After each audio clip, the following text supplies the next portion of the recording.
Hello, my dear students. Welcome in another video lecture of our tools and techniques for biology paper. In our previous lectures, we were discussing about the heating equipments, as you all are aware of it.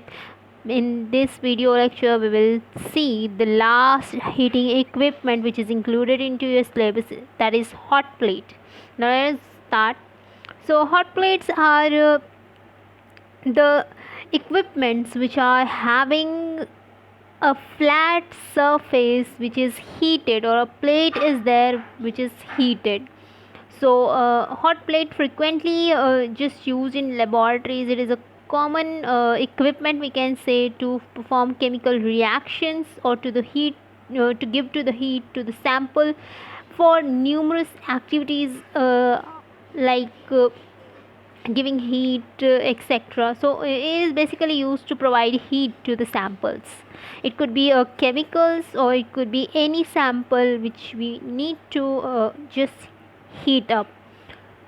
This is a simple machine or a simple equipment. It is not complicated as like mantles or water baths. You don't have to fill it with anything. जैसे mantle में you have to check out the that coils, और जैसे water bath में specially वहाँ पे water fill करना था, तो यहाँ पे वो सारा काम नहीं करना है. It is just having a simple flat surface with a heating element below it or beneath it. और ये ट्रेडिशनल जो हीटिंग इक्विपमेंट है, वैसे ये भी फ्लेम जनरेट नहीं करता है. It is just very suitable thing for oil and sand bath. और वाटर बाथ का जो मैंने एक बताया था, that there was one thing I said कि there is a crude method of water bathing. तो क्रूड मेथड को यूज़ करने के लिए या उस तरीके से वाटर बाथ देने के लिए one can use hot plate also. ना just proceed further. So as all other heating equipments that what we just seen in our previous lectures, जो मैंने previous lecture में दो इक्विपमेंट्स शेयर किए थे या उनके बारे में बात की थी, तो वैसे ही ये भी एक इलेक्ट्रिक इक्विपमेंट है. ये भी इलेक्ट्रिसिटी के थ्रू ही काम करेगा. ये ऐसे नहीं है जैसे बर्नर फायर फ्लेम या गैस के थ्रू फायर या जो फ्लेम है वो जनरेट करता है, वैसे ये नहीं करता है. This is also an electricity machine जो इलेक्ट्रिक एनर्जी को हीट एनर्जी में कन्वर्ट करता है और हीटिंग कॉइल के थ्रू हीट इमिट होती है. So I will just show you the diagram of it so that you can understand. So this is how it looks without heating plate. तो यहाँ पे ये पहले ये वाली देख लो कि यहाँ पे heating plate कैसी होती है actually. So this is the actual image of heating plate. This is digital one. और यहाँ पे touch वाला buttons वगैरह अवेलेबल है. This one switch is there. You can just observe one switch is there here which helps in on and off, turning on and off the machine. और यहाँ से you can just control the temperature. Obviously यहाँ पे भी temperature control करना पड़ेगा. सम जैसे mental में था कि some are automatic and some are temperature controlled, वैसे ही हीटिंग प्लेट्स में भी होता है that you can just set the temperature either in some. कुछ मशीन्स होती हैं जिनमें ये टेम्परेचर कंट्रोलिंग वाला नॉब आपको देखने को मिलेगा, उसके through you can just control the temperature. और कुछ ऐसी होती हैं जिनमें सिर्फ और सिर्फ turn on and turn off का नॉब होता है. बाकी वहाँ पे आप हीटिंग कंट्रोल नहीं कर सकते, उसका टेम्परेचर कंट्रोल नहीं कर सकते हो. वहाँ पे क्या होगा कि वो जितनी इलेक्ट्रिसिटी प्रोड्यूस करेगा, जितनी टाइम तक, जितनी देर तक वो हीट होगा या जितनी देर तक आप उसको ऑन रखोगे, उतनी ज़्यादा वहाँ पे एनर्जी या टेम्परेचर प्रोड्यूस होगा, या it will just produce heat at that much in amount.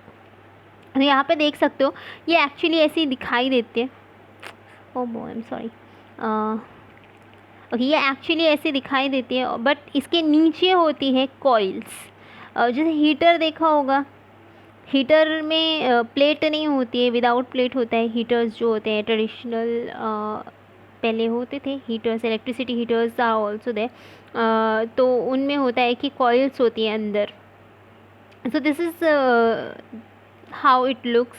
These coils are just placed beneath the plate. Plate के नीचे होते हैं ये, and as the electricity is given or provided to the instrument or equipment, जो भी heating या hot plate जो भी है उसको अगर आप इलेक्ट्रिसिटी प्रोवाइड करते हो तो ये जो कॉइल्स हैं ये हीट होना स्टार्ट हो जाती है, हीटअप होना स्टार्ट हो जाती है, एंड जो हीट इससे प्रोड्यूस होती है वो इस हॉट प्लेट को हीट प्रोवाइड करती है, and what ever you place on it, जो भी सैम्पल आप इसके ऊपर रखोगे उसको हीट मिलती है। और one more thing you can do के टेम्परेचर चेक करने के लिए you can just add up और थर्मोमीटर इन इट ऑल्सो, कि टेम्परेचर कितना हुआ है देखने के लिए।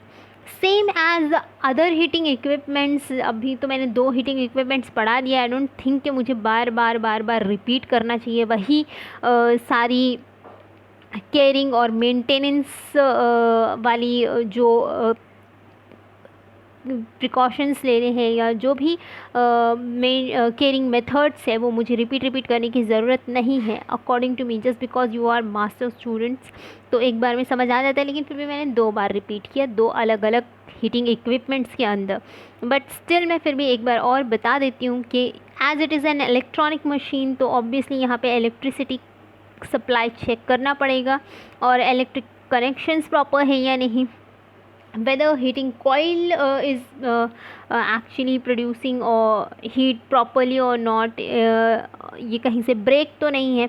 As this heating coils are there, तो ये हीटिंग coil कैसा होता है, ये कंटिन्यूस होता है, it is just continuous in structure, ये ऐसे जो भी फ्लावर टाइप स्ट्रक्चर, तो ये डिसकंटिन्यूस नहीं होता है जो कॉइल इसके अंदर होता है। What ever coil is fitted in it is continuous coil, एक सेंटर से स्टार्ट होता है और पूरा घूम के आके दूसरे सेंटर पे ही ख़त्म होता है।